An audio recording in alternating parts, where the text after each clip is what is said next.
right with you? No. Ladies and gentlemen, how are you? I'm fine, and you? I'm good. This is Miss Yvette. What's going on? Nothing much. Not much? Well, listen, I want to thank you so very much for coming to my show. Oh, it's a pleasure. I really appreciate it. You're welcome. Thank you, darling. You know it. So listen, we're going to talk. Let's get to it. Okay. We're going to talk some business. All right. We're going to talk your business.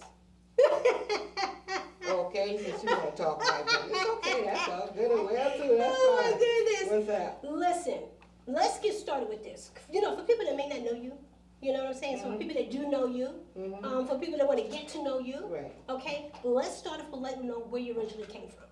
I originally came from a little place called Green Hill in Mount Pleasant, and I was born and raised there, went to school over there, and after school I decided to leave home and venture out and to see what the world was like, and then I moved back home. So let's talk about something, because you said you lived there, you ventured out, you know. What I want to touch on, and what you just said about the venturing out. When you said you venture out, what did you go and why you went when you ventured out? Tell us a little bit about that. Well, when I finished school, I went and I moved to Dallas, and at that time, I really wasn't quite sure what I wanted as a career. So while I was in Dallas, between working and was going to Job Corps, I decided to check and venture into modeling. And also at the same time, that's when I had my three beautiful children, and met my husband out there at the same time. So it was a mixture of everything, and I really learned a lot from modeling, but I also had a lot of other careers that I really got involved in. And personal reasons caused me to have to move back home, and I just never finished pursuing. Now, when you say careers, okay, you have a lot of people that talk about having careers and things of that nature.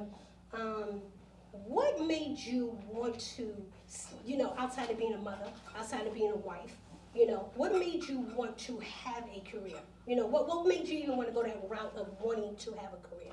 Well, I wanted to have a career because, you know, back in the 70s and the early 80s, you know, it was really hard for a woman, and especially being a black African-American woman. It was really more harder for us to really get into the modeling career and then getting into the modeling field. And you really had to prove yourself. Because when I was going to modeling school, I was the only black African-American female in the modeling school with 30 other ethnics. And so that what made me really want to stick with the modeling career. And then when I became pregnant with my third child, I just took a step away from it. What do you want to be at right now when it comes to your career, when it comes to, you know, I know you're in the church, and I know you do a lot of things with the church, for the church, you understand? And so what is it that,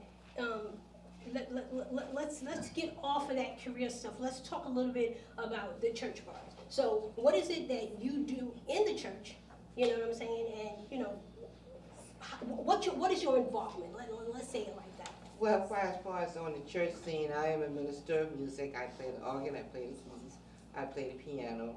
I also at one point was a choir director for the choir, and I also work with the Missionaries Society. I love to do a lot of mission work. I also work with being with domestic violence in the background. Also suicide prevention, but my main focus and my main ministry is also working with the youth ministry of the church. I like that youth part right there. I've worked with youth as myself years ago, and I found that to be such a challenging.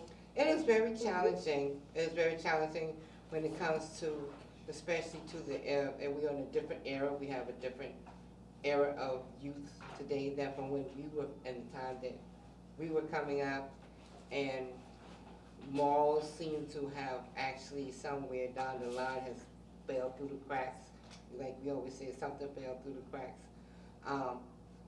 But that still is my hope, that still is my mission. I always work with youth, and no matter where I go, I have young people always.